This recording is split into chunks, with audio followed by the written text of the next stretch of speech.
first chilling cries for help. You'll hear a lot more of those tapes in just a moment. And tonight, for the first time, members of one of the first SWAT teams to respond to the shooting tell their story, a very different version of events than we've heard before. We begin with the latest on that new suspect and those 911 tapes. Here's Sarah James.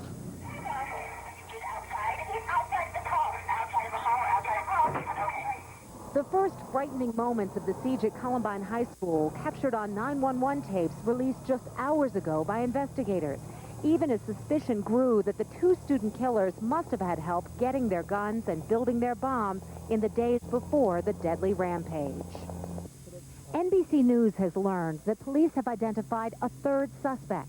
According to sources directly involved in the investigation, the suspect has told detectives that other students knew about the attack and helped Eric Harris and Dylan Klebold carry it out. Investigators will review security camera tapes from within the school. They could show clearly if anyone else was involved. They have already conducted 500 interviews. They have traced the guns to their original owners. But today, the district attorney was looking for answers to bigger questions than those. Because we're not communicating, and we are not taking care of our children as a whole. I'm not saying any specific parent. I'm saying we, as an adult community, are not doing a very good job. The 911 tapes reveal the terror at Columbine, including this horrifying dispatch from a teacher trapped in the library as the gunman approached.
And serious questions face the administrators of Jefferson County schools. How to salvage the rest of the school year for almost 2,000 Columbine High School students. How to salvage the school building itself. We have not considered leaving the school closed. Our community has put community dollars, their tax dollars, into that facility, and we have not been asked by any group of community members or anyone to not reopen the school. We absolutely will be reopening it. Until the school can reopen, Columbine students will attend other schools in the district. Even today, neighbors who knew them were struggling to make sense of what possibly could have possessed the two teenage boys to act. As it turns out, they were anything but the usual suspects. Neither of the boys was from a broken family. One was the son of an affluent businessman, the other the son of a former Air Force pilot, from families described as pretty nice, pretty quiet, and utterly, utterly normal. But their classmates saw an altogether different side of the boy. 17-year-old Crystal Bragazzi says both young men were in her creative writing class, and she'd known Eric Harris since they were freshmen. She says back then he was smart and helpful, but this year he was moody, his writing disturbing.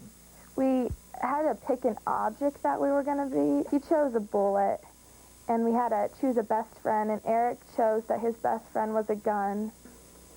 When he read this writing in class, how did people respond? That's a pretty dark piece of writing.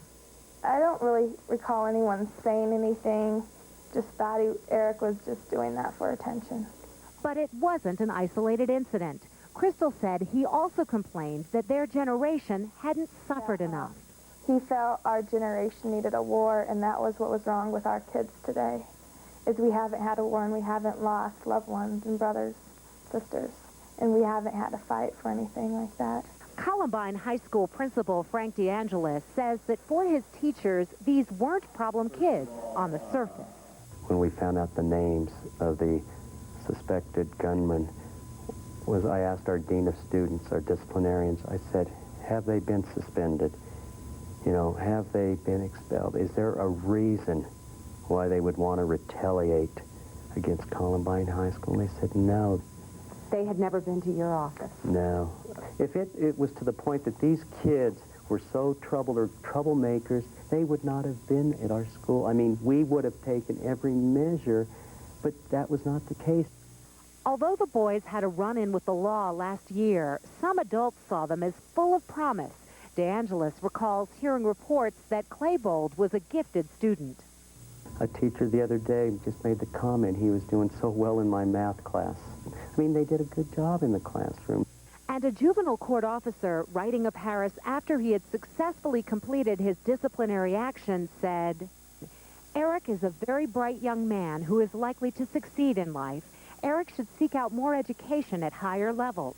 He impressed me as being very articulate and intelligent." DeAngelis claims that even the now much-discussed black trench coats were just a part of the normal range of dress among the almost 2,000 kids at Columbine. There's kids that wear some black trench coats, just like there are kids that wear the Ivy League shirts. There are kids that wear the, whatever they call the baggy pants. I mean, depending on interest. But we have such a diversified community or diversified student population. Eric Harris arrived in Littleton in 1993. Before then, he lived in Plattsburgh, New York, a small town near the Canadian border. And friends who knew him there say it's hard to picture him as a racist, gun-toting outsider. I couldn't picture him as an outsider. I mean, I remember him being shy, but he always had friends, and he was able to make friends pretty easily. So him being an outsider now, I mean, he obviously must have changed. While it's been reported that Harris and Klebold targeted ethnic minorities in the massacre, in Plattsburgh, they say Harris was friends with students of all races. A lot of his friends were, like, in the minorities here. Like, it really surprised me that he could all of a sudden show such hatred towards these people after, you know, being good friends with them here. And while the trenchcoat mafia reportedly hated athletes, in Plattsburgh, Harris's friends say that wasn't the case either. I remember him always talking about baseball, which really surprised me. You know, his biggest fans, the Colorado Rockies. He was always up for doing anything we wanted to do, like sports or anything. Meanwhile, today, schools across the country are struggling with copycat incidents. In the Philadelphia area, 5 schools received bomb threats. Yesterday, the bomb squad detonated one device found at a high school. In Dallas yesterday, threatening graffiti on a wall and a table in the school cafeteria caused panic. It was just creepy going into the school because they said they were going to kill us at 2 o'clock. An incident that might have been dismissed as a prank a few days ago, now it seems deadly serious. Today, a memorial service for one of the teenage victims, 16-year-old John Tomlin, is remembered by his family and fellow students as a caring, religious young man who spent last year in Mexico. Last summer, after his trip, John recommitted his life to the Lord Jesus Christ. And he told the Lord and those who were with him in those moments that he wanted to be used of God, wanted to serve him. And less than 1 year later, John is serving his Lord in heaven. The biggest impact John had on me was how much he cared about me. And how much he would do anything in the world to make me smile. Before Tuesday, these young people and the coach who tried to save them would have been celebrated for the richness of their lives, for all the different paths they were taking. One was an actress, another a writer. There was a born-again Christian, and a kid who loved driving his dad's pickup truck. There were scholars and athletes. Some liked to debate, another to hunt. There were seniors, all grown up now, ready to move on, and baby-faced freshmen ready to move up. They were different in so many ways, but on Tuesday, they all became part of the same terrible tragedy. In an instant, in the safety of a school building, they became targets. Earlier today, President Clinton announced that the federal government will provide $1.5 million in aid to help families pay for funerals, medical expenses, and ongoing counseling. And Vice President Gore is scheduled to be here on Sunday for a memorial service near Columbine High School.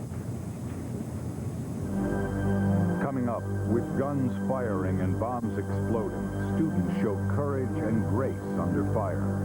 I says, I do not want to die. This is not my day to die, and I don't think you want to die either. When Dateline Special, Killing at Columbine High, an American tragedy, continues.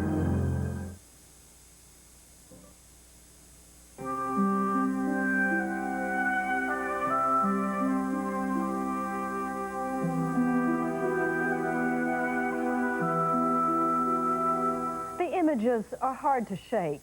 The SWAT teams, armored assault vehicles, curbside triage, children running for their lives. To watch the tragedy at Columbine High School unfold on live TV was to experience it on some level. If you saw it, you probably want to talk about it. Now think about the ones who actually lived through it. They're the lucky ones. They survived. But so do the ghastly memories. Here's Keith Morrison. I was really scared to go to bed, and the images kept flashing through my head. And in Littleton, Colorado, spring was wrapped up and put away this week, and winter came back again, as if to cover up what happened here, as if it were a dream and not the nightmare survivors can't stop reliving.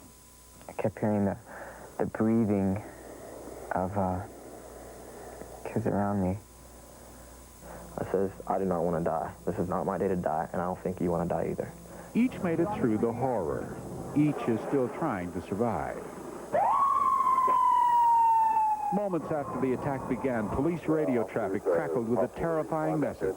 This was personal. Okay, I'm going to respond out there. My kid goes out there. Wayne's kid goes out there. As the mayhem broke out, there was a desperate phone call to a police station in nearby Denver, a call that would last for more than 2 hours. Officer John Leitz picked up the phone to hear a familiar voice. It was a fellow officer's son, the son of one of his closest friends. Moments earlier, the teenager had tried to call his father for help, but his father was on duty. He could only leave a chilling message, which John Leitz would later hear. It was, Dad, come to the school. They're shooting all the students. Dad, I need help. There's shots fired. They're coming in. Everybody's going to be killed. They're after us. And in the background, you could hear the shots getting closer and closer to him. 16-year-old Columbine High School sophomore Matthew Depew described the unfolding horror to his father's friend. Then glass broke and bullets were coming through the glass where I was. And you could hear them going over your head. And the description is undescribable of what they sounded like, but you knew that they were close. As police arrived at the school, they had very little to work with, but Matthew's call provided vital information, passed on by Officer Leitz. And during the entire time, he was giving me updates on suspect descriptions, suspect positions, where their shots were being fired. He told me that I need to keep everybody calm as well as I can, and the lower to the ground we are, the better we are. And everybody was already low. And their telephone connection would prove to be a lifeline. Officer Leitz helped Matthew stay calm, and in turn Matthew helped the others avoid panic. Because he also let me know that he had no escape. There was no other way out. The suspects had both exits blocked and were still shooting. Trying to flee was too risky, but with seconds to spare, Matthew helped guide 15 students and 2 adults to a hiding place, a tiny cafeteria office. He slowly and quietly closed the door as he saw the shotgun come around the corner. Soon, the gunmen were right outside the barricaded room, whose terrified occupants couldn't make a sound. The room was that silent that you could hear it. You could hear them talking back and forth. You could hear the footsteps walking back and forth. I could hear them running in the library back and forth. And the library had become a scene of unimaginable horror. While Matthew's group was hidden, the library was exposed, and 15-year-old sophomore Craig Scott dove for cover. Under that table, what happened? They were shooting kids, and they would harass them before they shot them. They would ask them questions, and like what? They would ask them if they believed in God. one girl, I heard them ask her if she believed in God, and she was begging, and they asked her again, do you believe in God? And she said yes, and they shot her. As we watch Craig tell his story, slowly, haltingly, it was like a tape recorder was playing back behind his eyes.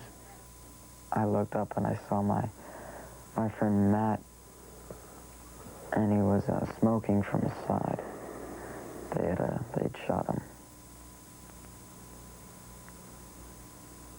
Yeah, he was a great kid. And while the siege continued, and Craig worried about the whereabouts of his sister, Rachel, one of the gunmen turned his way. It sounded like a rifle going off a shotgun or something right next to my ear, and I tried to sit still, and I was just praying.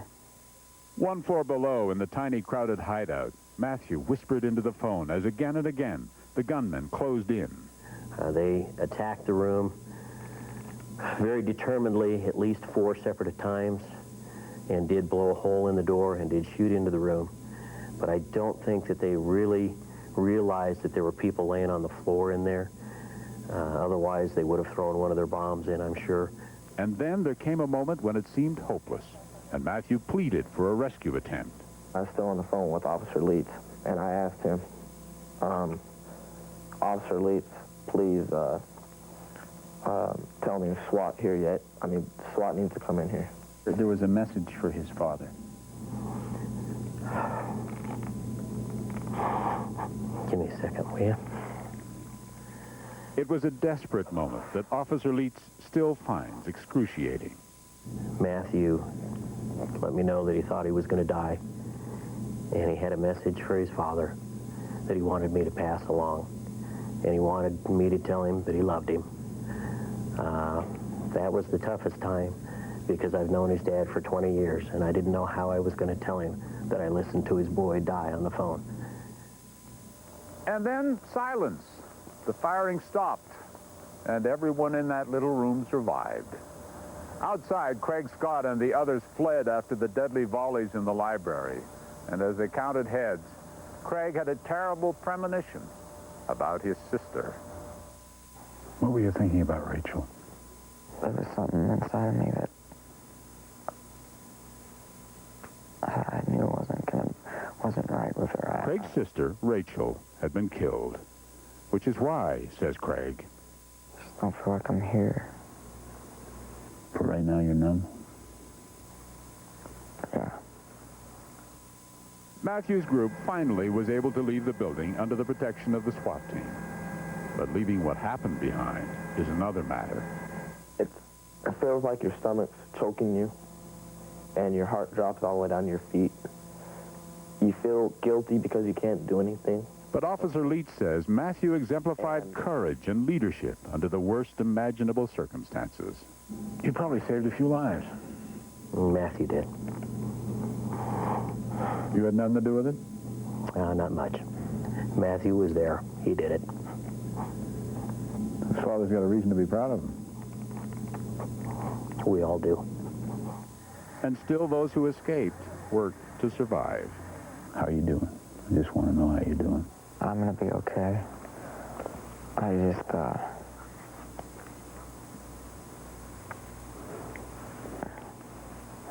I miss my sister. Funeral services for Craig's sister, Rachel, will be held tomorrow. Craig is also being praised for his courage and leadership during the crisis. There are so many stories like that. One teacher who hid for hours with her students had them writing letters to family and friends. She wrote prayers. You can read more of her story and others in the new issue of People magazine. Still ahead, one of the first SWAT teams on the scene gives its first primetime interview about the horror and the rescue. The boy was about 3 feet away from the door. We got up into that position. We grabbed onto his ankles and started to pull him out. Also, their version of how the nightmare unfolds, different from anything you've heard before.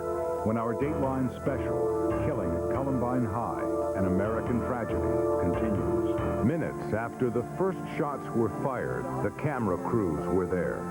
Could you describe where they were? The community of Littleton, the people of Colorado, the entire nation watched in horror as events unfolded on live television. SWAT teams going in. More officers now moving in. Frightened and wounded kids rushing out. Here you go, a whole bunch coming out. But it might have been different if it had been Boston, Tampa, or Portland. TV stations there have a pact. Don't go live for hostage crises. Their goal is to protect the people in the thick of it. Our Dateline special, Killing at Columbine High, an American tragedy, will continue in a moment. Monday on NBC Nightly News, messages of hate. What the kids at Columbine High knew that parents and the school did not. A secret world uncovered. How did they spread their anger? For the latest on the investigation into the tragedy in Colorado, don't miss NBC.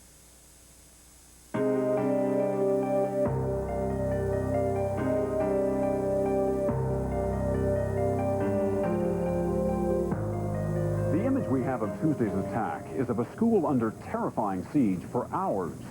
But is that the way it really happened? In their first primetime interview, members of one of the first SWAT teams to arrive here that day are painting a very different picture. According to these police veterans, the killing inside the high school may have ended less than an hour after it began. Tonight they tell their story, different from any you've heard before, of what they saw, who they rescued, and in one case, just how close to home the killing came. Mark, what do they have? A sniper set up? They've got shots fired? Where were you when the call first came in?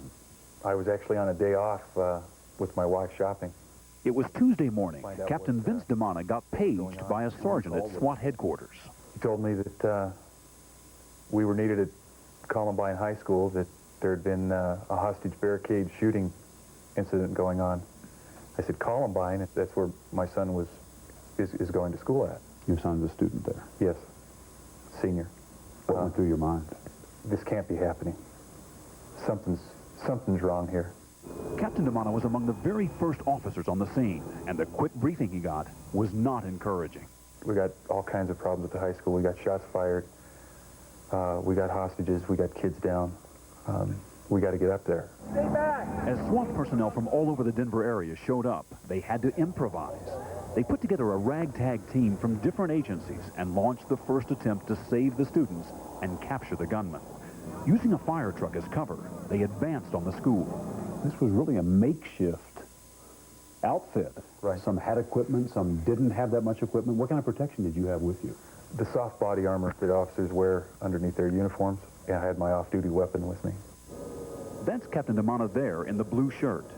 As they made their way toward the front door, they knew they were facing bombs and booby traps. Pipe bombs by doors, pipe bombs in the parking lot. And apparently some heavily armed gunmen. But they didn't know how many there were or where to find them. And the sketchy reports weren't helping. That they were on the roof, that they were in the front of the school, that they were in the back of the school. We didn't know where the suspects were. Some doors were wide open, and to an experienced SWAT officer, that was a bad sign. That said to you, too easy, we would be too vulnerable going in. Exactly.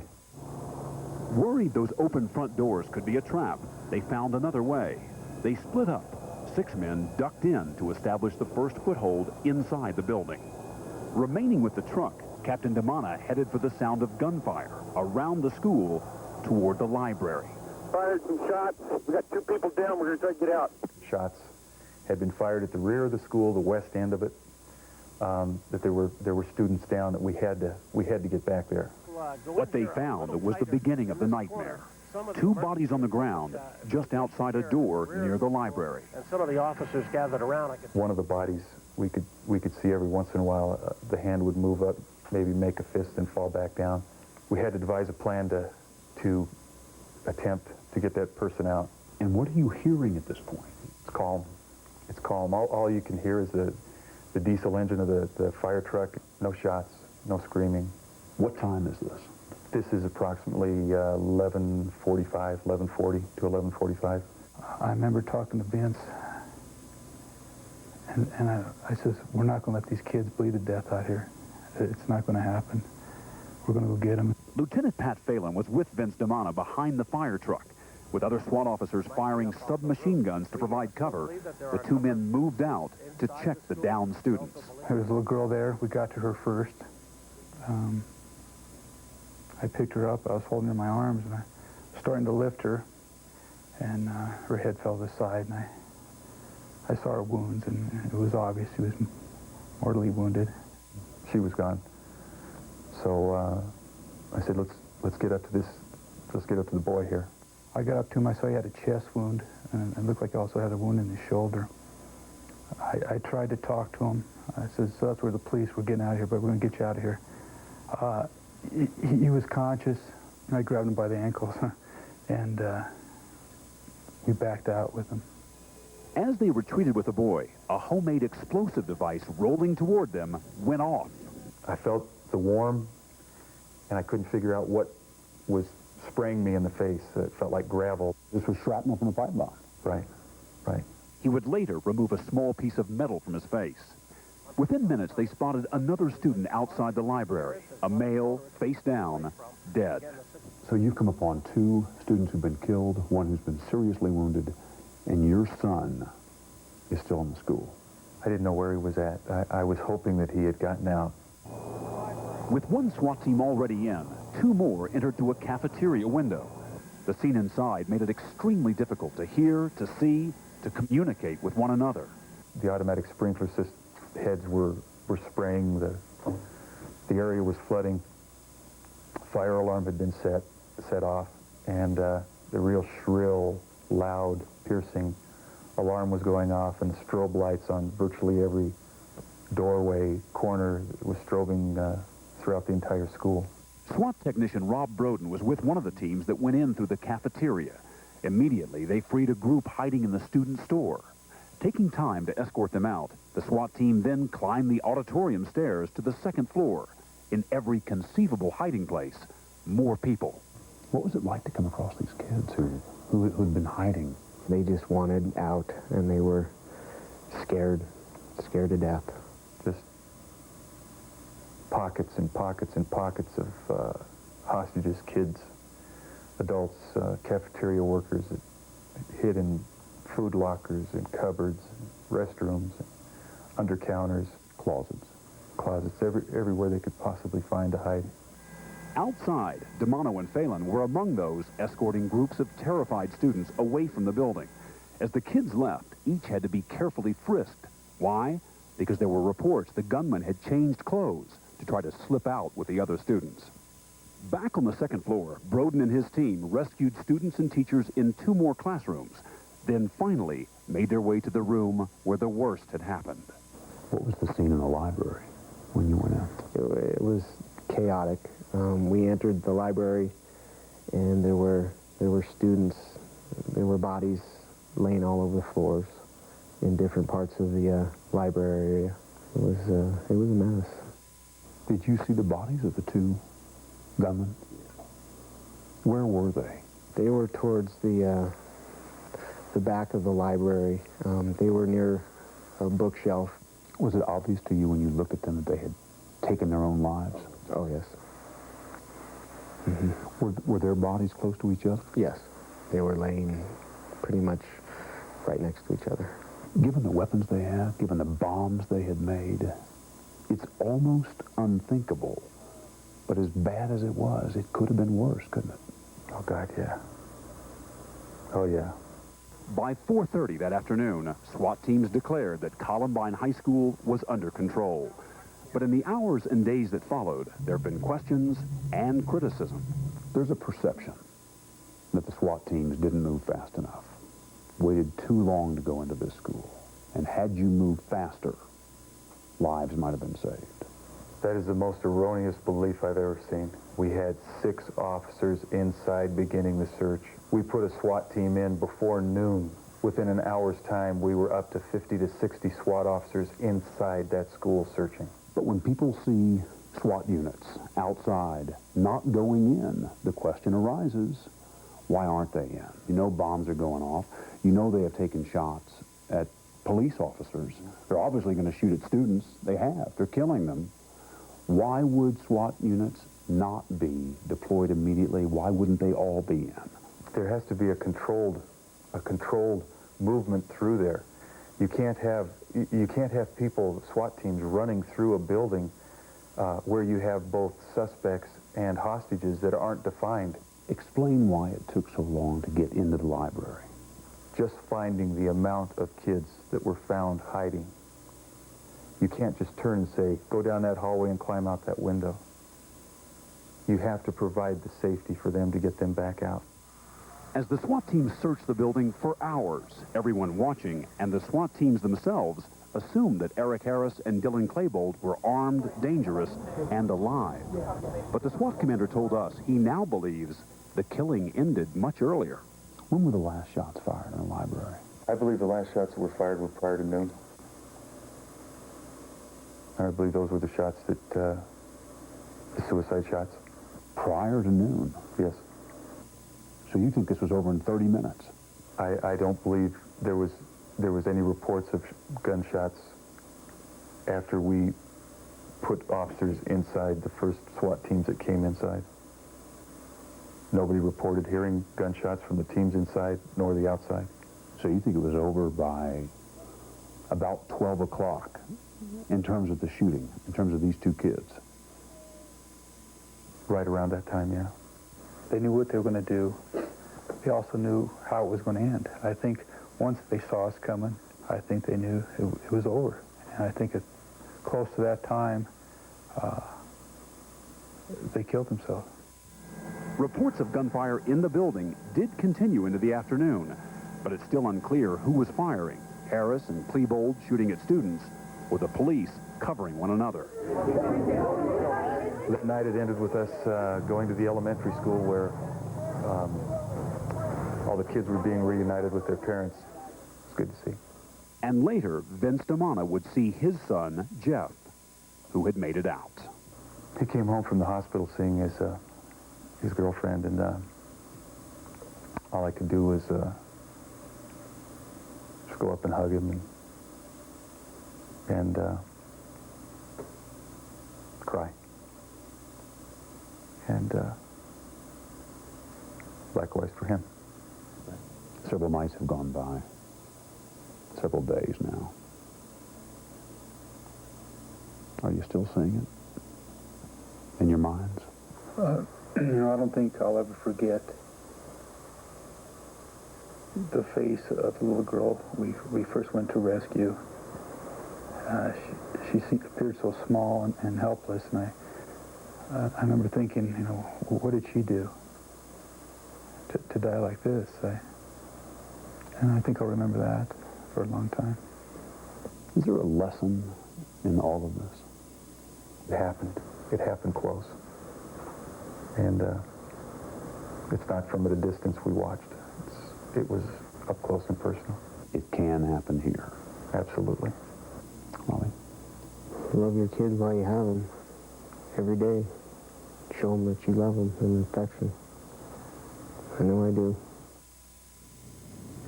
Captain DeMana and Lieutenant Phelan believe the young man they pulled away from the school is 17-year-old Richard Castaldo. He remains hospitalized tonight with gunshot wounds to the chest, the back, and the arm. We'll be right back. Coming up, was this school, too, the target of a violent student plot? Why would what happened be so different? The difference between Burlington, Wisconsin, and Littleton, Colorado, is that somebody knew and somebody told. Correct. Jane Foley with one school's lesson. Next on our Dateline special, Killing at Columbine High, an American tragedy.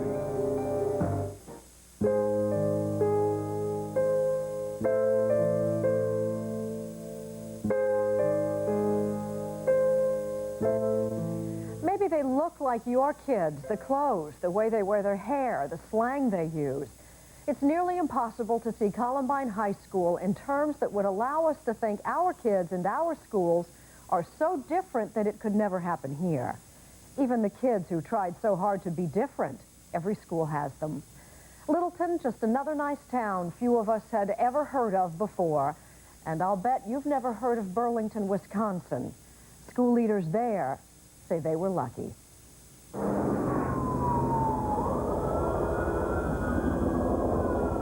How different it might have been if there'd been some warning. Burlington, Wisconsin is not on the list of towns where the unthinkable has happened, perhaps because it was warned. The difference between Burlington, Wisconsin and Littleton, Colorado is that somebody knew and somebody told. Correct. And that person is a hero. Whole bunch coming out. The east entrance of The TV sets at Burlington were tuned all day to the events in Colorado Tuesday. But it couldn't happen here is not the way they think in Wisconsin. Not after last November. Were you scared? I'm scared now. I'm scared this week after seeing that carnage on television, and I'm more scared now than I was before. It was a Sunday Principal Jose Martinez is not likely to forget, as he told Dateline last December. I returned from church about 10:30 on Sunday morning, and there was a message on my answering machine that informed me to go to the police department at noon. Police got a tip. I was in shock. I was scared. They told the principal that his school was the target of a murder plot. He was on the hit list, one of 16 people, and the conspirators were 5 of his own students. The attack was to be carried out the next day. I was scared for the safety of the kids. I quickly got into the mode, though, that the thinking of, okay, what are we going to do? You know, we have to act fast. We're running out of time, okay? We have less than 24 hours. No principal could take such a threat lightly. Not after Paducah, Springfield, Pearl, Jonesboro. The toll in little more than a year was 11 students and 1 teacher killed in a spasm of gunfire in school. If there had been warning signs, they went unheeded. But nowhere had a principal actually been warned. They were very straightforward in saying, well, yeah, we'll tell you about it. Burlington Police Chief Ron Paplis says this was the plan. On Monday, November 16th, they would all skip school. One of them would use his mother's car to pick up the others. They would steal guns from one of their fathers. They'd arrive during second period and look for their first victim, the armed police liaison. They'd kill him. Then they'd cross the hall to Principal Martinez's office. They'd take him and the assistant principal hostage and have them lock down the school. Then their intention was to look up the records of students who they had a grudge against, go seek them out, or call them to the office and shoot them. But 2 days before, a student tipped the police.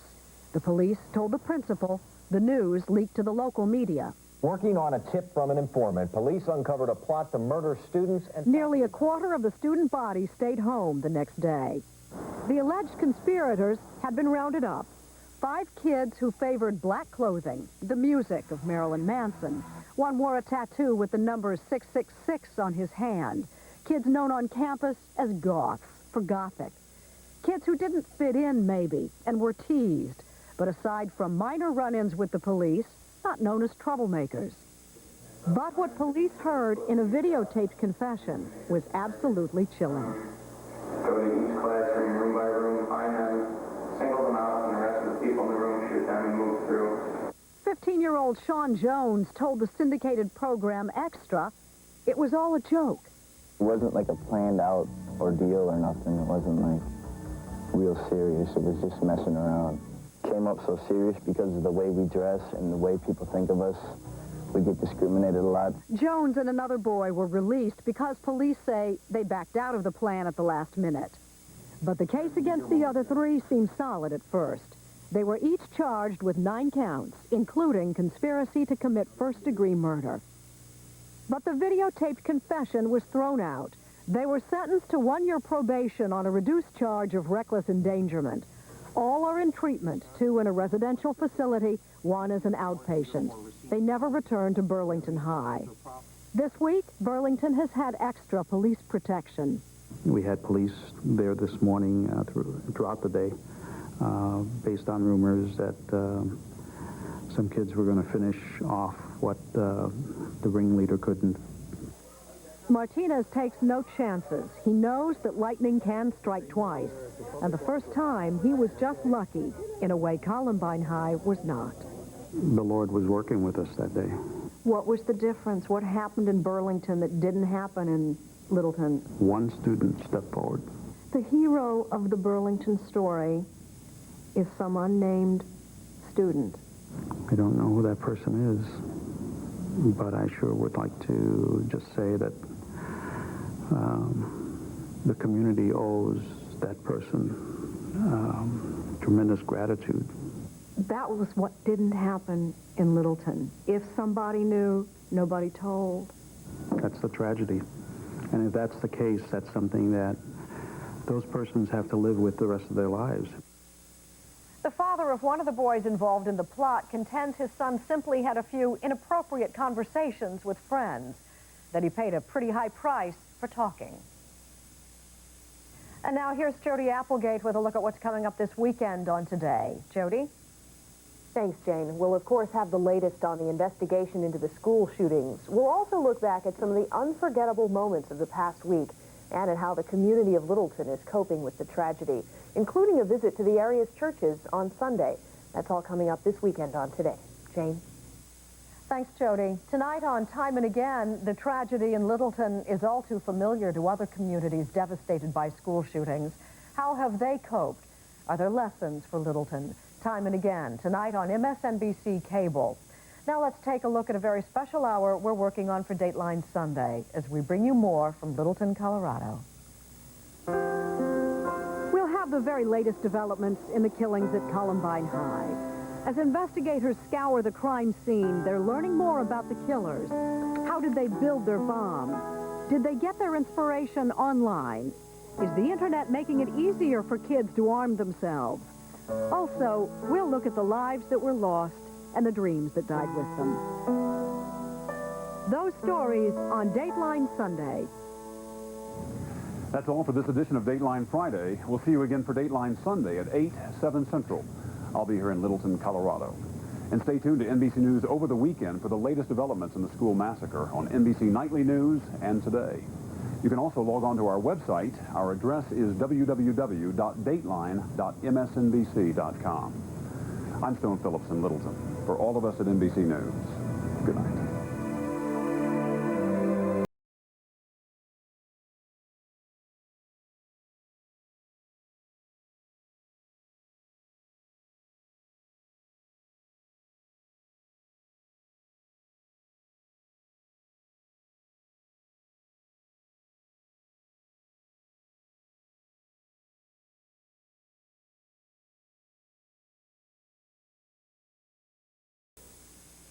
Dateline is a presentation of NBC News. More Americans watch NBC News than any other news organization in the world.